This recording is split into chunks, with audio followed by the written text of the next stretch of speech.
Купуването и продаването на гласове е престъпление. Здравейте, приятели!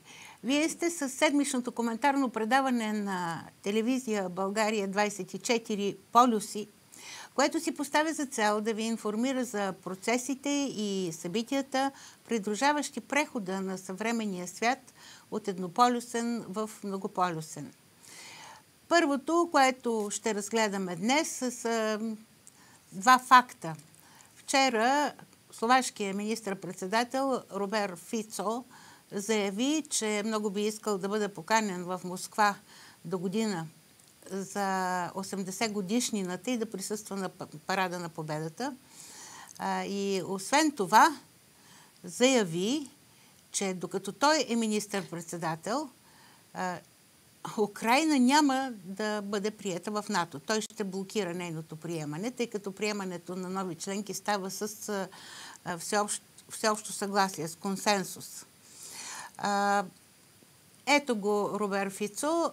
Между другото, той каза и нещо много важно на своите съграждани. Той тук е на едно събитие, което чества годишнина от влизането на съветските войски в Словакия и каза, нека да не забравяме, че свободата дойде от изток, т.е. от Русия. Това е едното събитие, което искам да акцентирам. Заедно с Унгария, Словакия е спирачката пред потапянето на Източна Европа в една регионална война срещу Русия. За съжаление, България не може да намери сили, не може нашия народ да издигне личности, които биха последвали примера на Виктор Орбан и Роберт Фицо. Другото събитие ще започне в четвъртък, в други ден. Други ден американският президент Джо Байден заминава за Германия. Повода е поредната среща на държавните и правителствени ръководители на държавите членки на НАТО, а те са вече 32, които ще се съберат. Колеги, нека да пуснем на това място в западната част на Германия, номер 1, ако обичате, американската база Рамштайн. Ето я къде се намира. И отново ще решават как да увеличат и с какво помощта и подкрепата за Украйна, така, щото Русия да не можела да победи. Там ще присъства, разбира се, и Зеленски, след малко ще го видите накрая. Вчера той се обърна към Световния украински конгрес и заяви, че на тази среща очаква да се вземат сериозни решения за още доставки на самолети, на ПВО, на военни кораби и така нататък. В Киев са направили, на хартия, разбира се, няколко коалиции на желаещите. Има коалиция на желаещите да доставят, примерно, военни кораби. Който иска да достави. По силата на тези коварни двустранни споразумения между натовските държави и Украйна, които имат за цел да завуалират факта, че всъщност това са държави членки на НАТО и всъщност НАТО участва. НАТО иска да излезе и така да се измие ръцете и с аргумента, че той не се меси във вътрешните работи на държавите членки, поискали са, сключили са споразумение, военно споразумение. Това е едната коалиция. Другата коалиция е за доставка на самолети. Третата коалиция е за доставка на наличните в съответните държави членки противоракетни установки Patriot или някакви други още по-сложни. Там в Рамштайн ще се обсъжда кой какво може да достави. Само че тази среща на държавните и правителствени лидери на държавите членки на НАТО ще се проведе всъщност в събота на 12. А Байден отива там в четвъртък. Какво ще прави четвъртък и петък? Ще се среща на 4 очи с Олаф Шолц. След това Олаф Шолц е канцлера, а след това с президента на републиката Франц Валтер Щайнмайер. Тоест, ние ще наблюдаваме натиск. Нещо ще му извиват ръцете на горкия Олаф Шолц. Зеленски обеща пред Световния украински конгрес, че ще разискват неговия план за победата. Victory Plan. Сега, аз не мога да разбера. 1000 пъти беше казано, че Русия смята този план за неактуален. Не може някой друг да решава кога Русия трябва да седне на масата за преговори и какво да отстъпи. Фицо много добре обясни вчера, че всъщност става дума за следния план. Ние знаем, ние сме обсъждали, че този план на Зеленски предвижда Украйна, ето в това състояние, в което се намира сега, да бъде приета в НАТО. За да може по член 5 НАТО да влезе и вече, така да се каже, легитимно да започне война с Русия. Ясно е, че това не може да стане. Но Фицо обяснява какво би могло да се обсъжда в Рамштайн. Ще убеждават Зеленски да отстъпи териториите в източна Украйна, които Русия сега държи, които освободи, които присъедини вече. Те са органична част от територията на Руската федерация. Зеленски трябва да отстъпи тези територии, след което да бъде остатъчно Украйна приета в НАТО, за да могат войските на НАТО да влязат в своята държава, членка на нейна територия и да се наредят по границите с Русия, за да пречели, да спирали по-нататъчната инвазия на Русия в Източна Европа. Това ще се обсъжда в Рамштайн в събота. Пак казвам, може би другата седмица ще имаме възможност да ви съобщим как са извивали ръцете на Олаф Шолц и какво той е отстъпил. Да не забравяме, че и Европейския съюз прие решение, става дума за резолюцията, с която се призовават държавите членки на Европейския съюз да разрешат на Зеленски да употребява техните ракети за нанасене на удари навътре в тила на Русия. В същата резолюция отново беше потвърдено решението на Брюксел всяка държава членка да отделя по 0,25% от своя брутен вътрешен продукт пари, суха пара за Украйна, защото Украйна щяло да се наложи да издържаме, що са години напред са 5, 6, 10. Това е поробване. Наистина.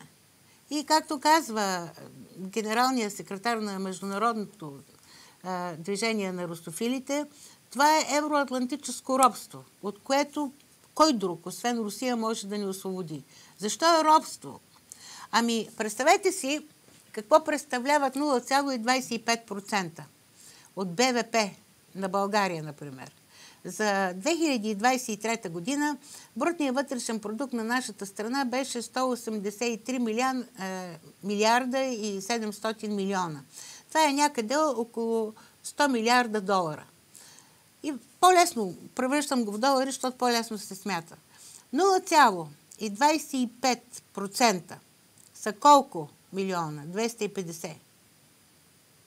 Тоест, половин милиард лева трябва всяка година да отделяме, за да издържаме режима на Зеленски, за да може той да унищожава с ракетите, които сега ще му доставят. Те, между другото, отдавна са там, но неофициално. Да го издържаме, така ли?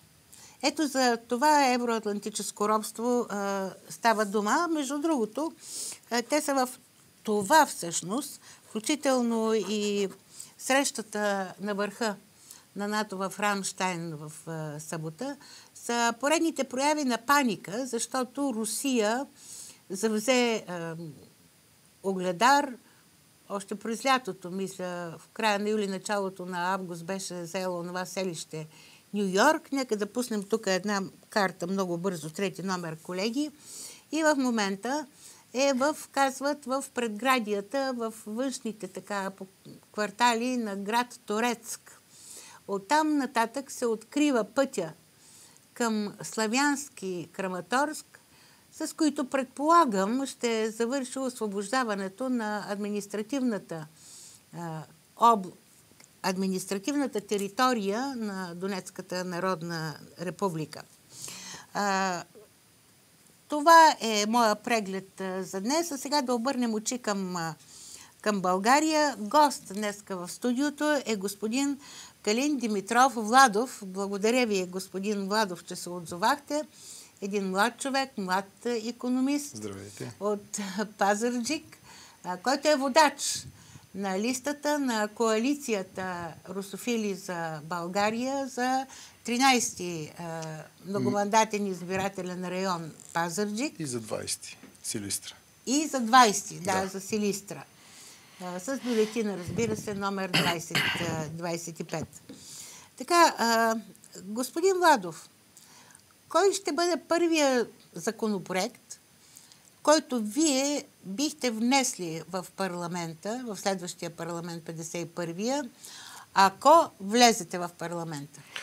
За мен лично и за нас като коалиция от партии е изключително важно нашата държава да не членува в агресивни военни съюзи. На първо място ние ще поискаме от българския парламент да изкара държавата от агресивния военен съюз НАТО, с което да подпечатаме нашата независимост и неутралитет в този конфликт, който по никакъв повод и по никакъв начин не бива да бъде конфликт за България и българския народ.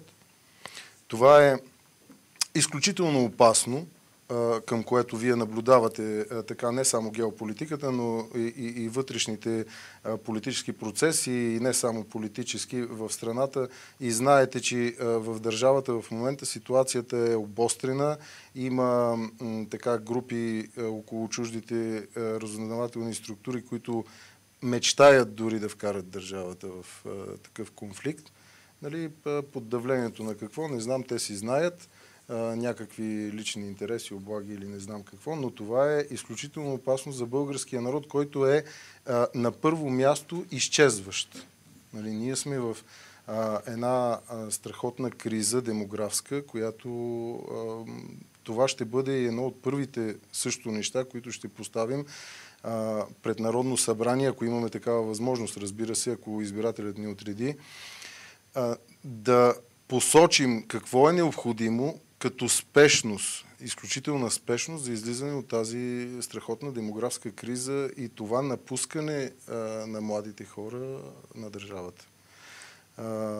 Това са едни от първите неща. Разбира се, можем още много да посочиме, ако имаме време. Имаме време, да. Продължете. Значи, първо смятате да внесете законопроект за излизане на България, напускане на военната зона, така да се изразя, защото ние де-факто сме вкарани в военната зона. Това означава ли напускане на НАТО? На НАТО, директно напускане на НАТО. Да. Сега след по-малко от 2 години ще се навършат 20 години. Точно така. От как България е в НАТО. Доколкото си спомням, по договора, за съжаление го нямам пред себе си, и аз го нямам. Ние можем с предизвестие от 1 година да уведомим другата страна, че напускаме Алианса. Това означава обаче и промени в Конституцията. Предполагам, щом вие искате България да обяви неутралитет. Според мен е крайно време дори да се свика едно Велико народно събрание в страната, което да прецени правилно ситуацията, но с тези хора, които са в политическия аспект в момента, ще бъде трудно. Затова трябват изцяло нови, според мен, опитни, млади хора, всеки в сферата си на образование и на професия и на работа, за да можем да измъкнем България от тази тежка ситуация, в която се намира, и тя се задълбочава. Нали, ние го говорим тежка от много години, но тя се по-задълбочава тази агресивност на потъване. Да, така е. Още повече, че служебният премиер Главчев така ни ощастливи с новината за този двустранен договор за военна и военно-техническа помощ с Украйна. Тоест, това е директно вкарване на България в войната срещу Русия. Вие наблюдавате и насищането, предполагам, на нашата територия с такива бойни формирования, нали, които последните една година пристигнаха тук, и не само, и въоръжение, и така бригадно бойни формирования, нали, които са изключително притеснителни от натовски войски, нали, при положение, че нашата армия е сведена до някакъв такъв катарзисен минимум. Един стадион хора, не знам дали можем да напълним. Това може би нарочно беше направено, за да може при евентуална необходимост, както е сегашната необходимост за тях, за НАТО, съществуващия военен съюз, да агресират срещу Русия, да могат да наситат нашата територия с тяхни войски, които нашите да не пречат на тях. Добре, но с кои партии бихте сътрудничали, защото това, което вие предлагате, добре, внасяте законопроект, но той трябва да бъде гласуван, за да стане закон. Всички, които имат нашите принципи, нашите виждания за ново начало и нов рестарт на държавата. А те ще бъдат ли в парламента според вас? Не мога да ви отговоря на този въпрос. Само българския народ може да каже суверенът, и то, ако излезне в някаква по-голяма цялост да гласува, да упражни правото си на глас и на вод.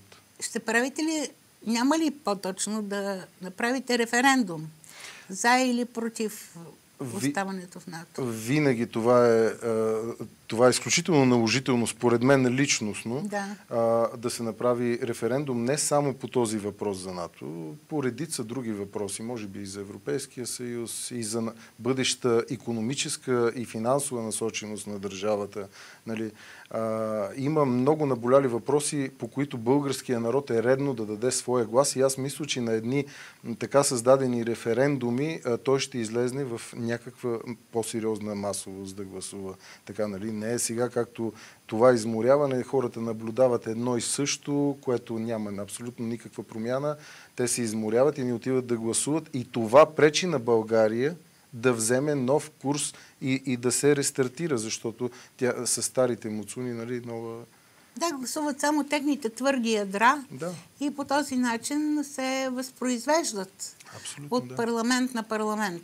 Така е. Така че аз напълно подкрепям и споделям вашия призив да излезем и да гласуваме масово за нови партии, за партии, които предлагат друг път за България. Значи, вие първо предлагате референдум, след провеждането на референдума вече може парламентът да заседава, така ли, върху вашия законопроект? Да, защо не и да се свика Велико народно събрание, нали пак.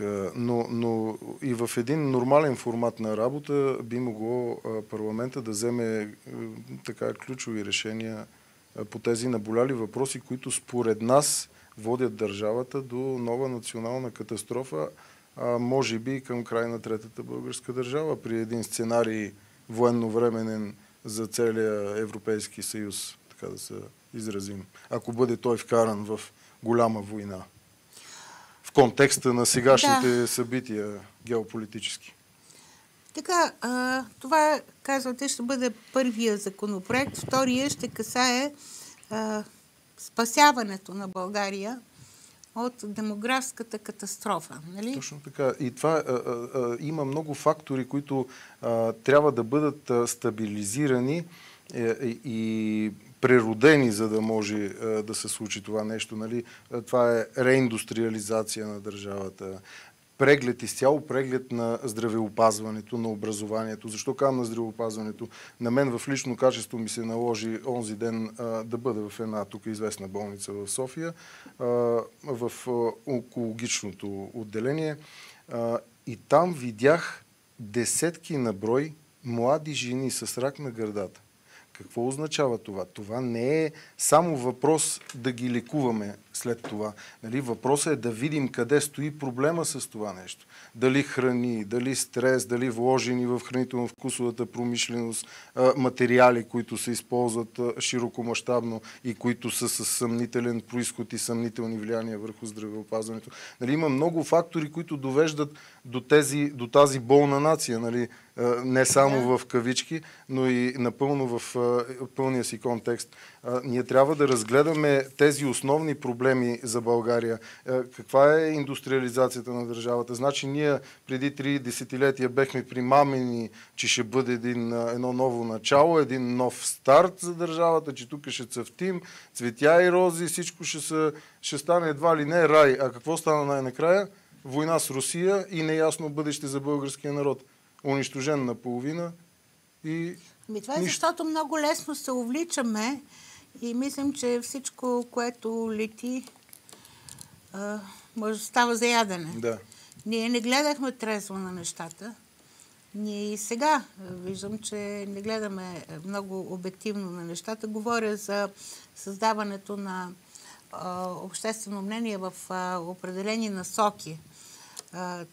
Не смятате ли, че ако сега свикаме Велико народно събрание с идеята да запишем в следващата конституция, защото Велико народно събрание означава нова конституция. Да. Ако го свикаме, това е много коварно. Могат да отпаднат клаузи, които защитават териториалната цялост на България, успешно за сега 34 години, ако щете и националната идентичност. Например, че в България не се допускат автономни области. При едно Велико народно събрание вие можете, представете си какви милиони ще бъдат раздавани за подкупване на депутатите в това Велико народно събрание. То в край на кращата тази практика трябва да бъде в един момент преустановена в България. Ма как ще преустановите? Тя не може да... Защото когато една страна сменя посоката на своето развитие, тя става много уязвима. Тя става уязвима, но нашата нейните врагове се ползват от това. Да, така е. Така е, но нашата държава е достигнала до един праг, в който ние, ако продължим по този начин, в който сме сега, от другата страна на прага е бездната. Ако ние не вземем някакви сериозни решения спрямо държавата, ние ще се унищожим. Ще се самоунищожим. Така че, вие казвате, има опасност, има. Да, но тази опасност, ако бъде контролирана по някакъв начин, ако бъде взето, нали, такова сериозно решение на базата на информация, геополитика и така нататък, може да бъде плюс за нашата държава. Добре. Каква самостоятелна вътрешна политика водим ние в момента? Ние нямаме абсолютно никаква самостоятелно взета вътрешна политика в държавата. Никаква социална насоченост. Вижте последното десетилетие. Никаква промяна за добро. Абсолютно нищо. Едно и също, едни и същи караници, единствено последните 3 години по посока Украйна. Това е никаква политика. Никакво законодателство. Каква законодателна уредба видяхме в помощ на гражданите, на работещите, на децата, на детските градини, на училища, на болнични заведения. Какво нещо ново се разкри, какво се направи, с какво подпомогнахме обществото. Никаква социална политика, нула. Някои хора ще спорят с вас. Ето, например, аз днес чета, че повишаването на пенсиите, което е факт,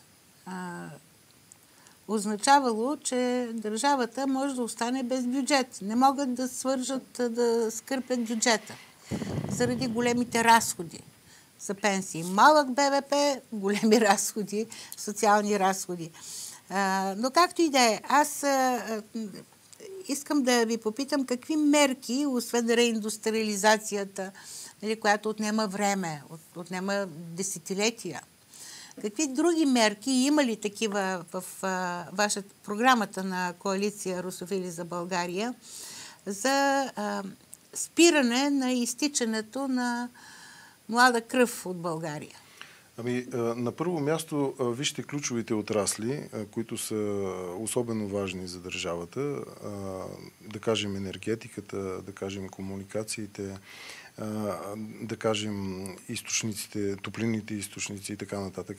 В България те бяха приватизирани с една много лека ръка. Това доведе до една галопираща инфлация, даже особено последните 2-3 години. Вие и ние, всички, цялото общество, наблюдавахме няколко пъти необуздана инфлация. В на кое е следствие тази инфлация? Значи тя е следствие на нещо. Не може ние да сме напълно продадени и зависими от частния сектор. Значи някой решава, че тока ще струва 25 стотинки киловатния час от утре и ние нямаме никаква... Значи имаме някаква държавна комисия, която уж регулира нещо в този сектор и във водния сектор, но там какво става? Както вие казахте, хвърчат ни куфърчета, цената на тока се дига, има необходимост и край. Дъщерните дружества на тези изнасят милиарди от държавата и то ги изнасят навънка, а в нашата държава не остава нищо. И така, ние нямаме пари за този сектор, нямаме пари за другия сектор, за третия сектор и в един момент няма с какво да подпомогнем и да създадем условия младите хора да останат и да живеят, и да работят, да творят в България. Каква е позицията на вашата коалиция за обещаните 2 реактора ВВР на Украйна? Това е абсолютно недопустимо. Това е популизъм на нашите политици, които властват в държавата. Популизъм? Да, популизъм да дадем във връзка контекста на държането на цялото НАТО и Европейския съюз прямо Украйна. Ето и ние ще дадем нещо, каквото имаме. Имаме 2 реактора, дайте ги дадем на Украйна. Но за какво са им на Украйна? Те ще ги продадат сигурно след 5 дена. Няма значение, никой не го интересува. Просто да се подмажем ние пред някой, че даваме нещо. Ето, каквото имаме, даваме. Изпразнихме военните складове, изпратихме всичко натам. Сега имаме 2 реактора, дайте ги дадем тях. И после ще има вратите в Министерски съвет да ги изпратите тях на Украйна. Ако нямат врати, се сложат. Нали, това в кръга на шегата. Добре, хайде да хвърлим един поглед към вашия бъдещ избирателен район Пазарджик. Да. Има ли проблем характерен за този регион, който вие бихте могли да разрешите като народен представител? Пазарджик няма актуални работни места. Значи има някаква квота на дейност, която създава работни места, но тя е крайно неприятно, така да се изразя, формирана. Защо? Защото местната власт до този момент в града под давлението на там един или други фактори потискаше големите работодатели да дават големи заплати, защото местните, така да се изразя, бизнесмени няма да могат да скочат на това ниво на, примерно, чужди предприятия, които оперират в региона. И някаква такава война течеше до последно в града, което потискаше така добрите заплащания от големите оператори, да се изразим, нали, така, в региона. Но като цяло града беше с затихващи индустриални функции, защото беше преди 30 години беше изключително така наситено индустриален район, докато сега вече с затихващи такива функции. Той има нужда от рестарт. От рестарт от тази гледна точка от към работни места и то спешно нужда, защото пазарджишките жители ходят масово да работят в Пловдив. И малко по-малко в София. Нали, ние се намираме на такава точка между двата големи града, но защо да ходят да работят в Пловдив, като може да Пазарджик предоставя страхотни логистични така възможности, той се намира близо до магистрала, знаете, Тракия, може хората да се създадат условия да работят там, да се докарат инвеститори от София, от Пловдив. Има подходящи терени и места, които не се развиха. Тоест, вие смятате, че местната власт там не се е ангажирала, за да направи така, да стимулира икономиката, че да реиндустриализира или поне частично да възстанови производствения отрасъл в Пазарджик. Това е факт, да. Добре, а каква е дейността, която вие, т.е. развивате, вие като партия на русофили за възраждане на Отечеството и като коалиция русофили за България в този регион? Ами, последните даже 2 месеца, бих казал, имаме така изключително наситена дейност. Като и цяло за годината имахме родолюбиви събития в началото на годината, свързани с 2 юни, свързани с Йорданов ден. Сега последно имаме открита паметна плоча на генерал Гурко в село Бушуля, която откри председателя на Международното движение на русофилите Николай Малинов. Направихме миналата седмица, беше даден старт на изложбата на картини от руски автори, съпътстващи руската армия в освободителната за нас война, която изложихме в градска галерия Георги Машев в Пазарджик. Сега на 25 октомври ни предстои откриване на огромна паметна плоча в град Пазарджик вече на генерал Гурко и на генерал Брок. Това е прекия освободител, нали, под командването на Гурко, който освобождава Пазарджик и също така го спасява от пълно заличаване, опожаряване и унищожаване от османските орди. Ясно. Да. Добре, тогава да се върнем на бедността. Имате ли представа каква част от населението в Пазарджишка област, да речем, е под чертата на бедността?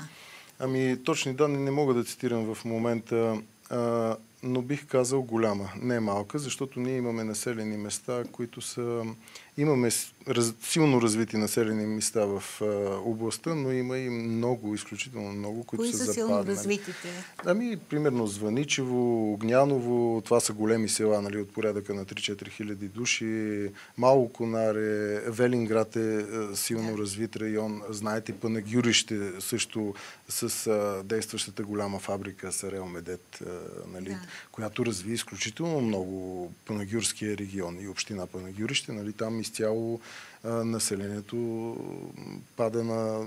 Вижте как, нали, има контраст. 2-3 големи индустриални производители, нали, защото там са и Оптикс, и Оптико-електрон, нали, и Асарел Медет, мината. Това дигна региона на Панагюрище в едни висоти в Пазарджишка област. Ясно. И финансови, и икономически, нали, не само индустриални. Добре, значи отметнахме външната политика, демографията, икономиката. Кажете нещо за културата на региона. Там имате едни събития неприятни напоследък. Неприятни кои визирате? Ами с директори на театри. Да. Ами, има такива. Ние, понеже на местно ниво тя властта се промени преди 1 година.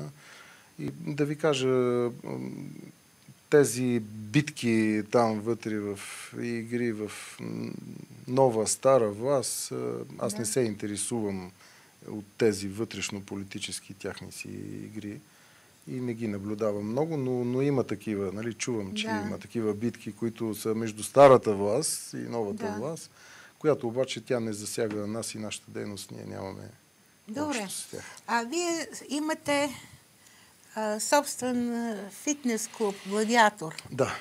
В Пазарджик. От кога е създаден, между другото? 2015 година. Скоро ще стане 10 години. Да, след няколко месеца ще стане 10 години. Имате ли идеи как да се развива спорта? Специално и обучението на младите в Пазарджик? Искам да кажа първо, че имам идея за развитие на клуба, нали, който в момента се достроява с една огромна пристройка. Но Пазарджик в спортно отношение е много добре развит, бих казал, нали, като човек, който 10 години активно се занимава в тази сфера. Значи ние възродихме спортното си училище.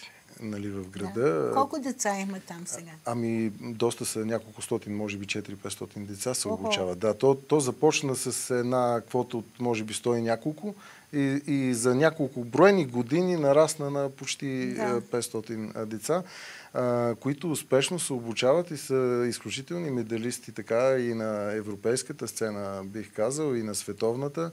Има доста медали, доста златни медалисти. В кои спортове? Ами, в най-различни. Джудо, плуване, бадминтон имахме напоследък така широки победи. Бих казал, че в тази сфера, специално в града, на младите хора е обърнато доста голямо внимание и подрастващите са ангажирани. Също така има разкрити страшно много клубове. Нови клубове, спортни клубове, които обхващат така обществеността широко и бих казал, че в тази сфера се развиваме добре. Града се развива спортно добре. Той винаги е бил добре, защото е с традиции в спорта. Нали, някогашното старо спортно училище, което възстановихме и възобновихме в града, то беше с олимпийски шампиони и то не един. Нали, изкарало в годините назад. Това са сериозни фигури и сериозни победи и мисля, че ще достигнем това ниво съвсем скоро. Добре. Остават ни, мисля, 5 или 6 минутки. Пропуснах да ви задам един въпрос и го оставих за накрая. Колеги, нека да пуснем позицията на държавния глава след последния консултативен съвет по национална сигурност. Това, което трябва да следим и това, което правим ежедневно и с службите за сигурност и с правителството, е оценка на обстановката и оценката на риска за нас е все пак вероятността от повишаване на миграционния натиск към България. А също като виждаме огромната разлика в военния потенциал на Хизбула, говоря като въоръжение, като организация, срещу една от най-високотехнологичните армии в света. Като резултат следим и можем да се очаква отговор с асиметрични средства, т.е. с терористични атаки. Това е което в момента наистина полагаме изключително внимание. Така, нараства заплахата от тероризъм, от някакви отмъстителни терористични действия, примерно привърженици на Хамас или на Хизбула, тук на територията на Европа. Те минават през България. Аз на времето като журналист, а и като депутат много често пътувах до Пазарджик във връзка с делото на 12-те имама. Да, спомням си. Спомняте си, нали? И един ден с колеги отидахме до квартал Изток, където се издига една зелена джамия, строена на частен участък, парцел от Саудитска Арабия. Там имаше много сведения, получавали сме ги в парламента, че там се води джихадистка пропаганда. И трябва да ви кажа, че нас не ни пуснаха да влезем. Значи от момента, в който нашата кола влезе в този квартал, между другото, тогава минаваш по една уличка, то прилича на пътека и от двете страни ромите продават всичко, включително... Като битак. Моля? Като битак. Видях в една, как да кажа, клетка и едно прасенце даже. Аз мислех, че са мюсюлмани. Да. Но както и да е. Стигнахме до джамията, но докато влизаме, зад нас тръгна една патрулка. Стигнахме до джамията, слязахме, аз се опитах да снимам и в този момент дойдоха, поискаха ни личните карти. Аз смятам, че полицията трябва да подпомага народните представители, нали, и въобще и журналистите. И ни помолиха веднага да напуснем. Какво представлява този квартал сега? Имате ли представа? Ами, да ви кажа, този квартал представлява каквото винаги е представлявал. Там се създават едни такива проблеми от 1992 година. Ако си спомняте, тогава имаше една акция на Арлин Антонов, бившия директор на пазарджишката полиция, когато имаше поредно отвлечено българско момиче там. Една сериозна полицейска акция, в която над 1500 униформени служители, състав на областната дирекция и на милиционерското тогава училище, нахлуха вътре в този квартал. И тогава имаше сериозно противодействие, нали, на дейността, която беше силно развита още в онзи момент, към 1992 година. Там имаше изключително висока престъпна дейност. Много хабити са направо пропагандаторите, които ги посещават там. Да, ами сега за момента нямам, нали, така пряки наблюдения в тази сфера на сигурността, специално в оперативното направление, но мога да кажа, че винаги този квартал е бил меката на такива събития, защото който дойде там с пари, веднага може, пътя му е отворен навсякъде. Да. Нали? Да се надяваме, че след поредния КСНС държавата ще обърне внимание на този квартал. Силно се надявам. Това е люпилня на джихадистите. Аз никога няма да забравя как тази патрулка, между другото, като излизаме, към нея се присъедини втора патрулка и ни придружиха до сградата на съда, където се гледаше делото. Имало е вероятно за заплаха и за вашето здраве физическо, най-вероятно и от тази гледна точка, според мен, лично. Нали, защото те тогава бяха настървени към абсолютно всеки, който влиза в квартала. И позицията на полицията, ако е била от такава гледна точка, е напълно адекватна, но не съм запознат с фактите. Нали? Добре. Да оставим тази тема за друго предаване. Да. Минутките на днешните полюси изтичат. Нека да ги използваме, за да отправите едно послание към вашите избиратели. Защо да гласуват с бюлетина номер 25? Ами, на първо място бих искал да кажа на пазарджишките си съграждани, че е крайно време да излезнат да гласуват. Нали? Не само на тях, на цяла България. Крайно време е България да претърпи някаква промяна. Нека да не си седим в къщи, нека да излезнем, да упражним правото си на вод, защото това е единствения начин нашата държава да тръгне по някакво ново начало. А защо ние? Защото ние сме нещо, което е различно от статуквото в момента. Статуквото, което управлява България последните десетилетия, което ни доведе до този момент на тази дестабилизация, пълна държавност. И бих казал, че крайно време е българските граждани да припознаят кое е истинското и кое ще доведе до ново начало. Вашия лозунг е, че България е по-силна с Русия, нали така?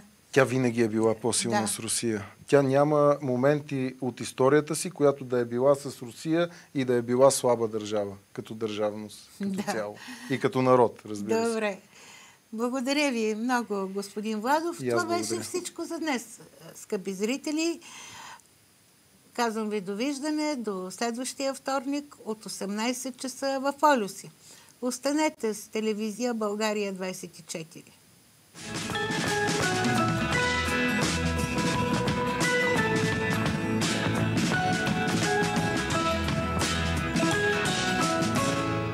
Купуването и продаването на гласове е престъпление.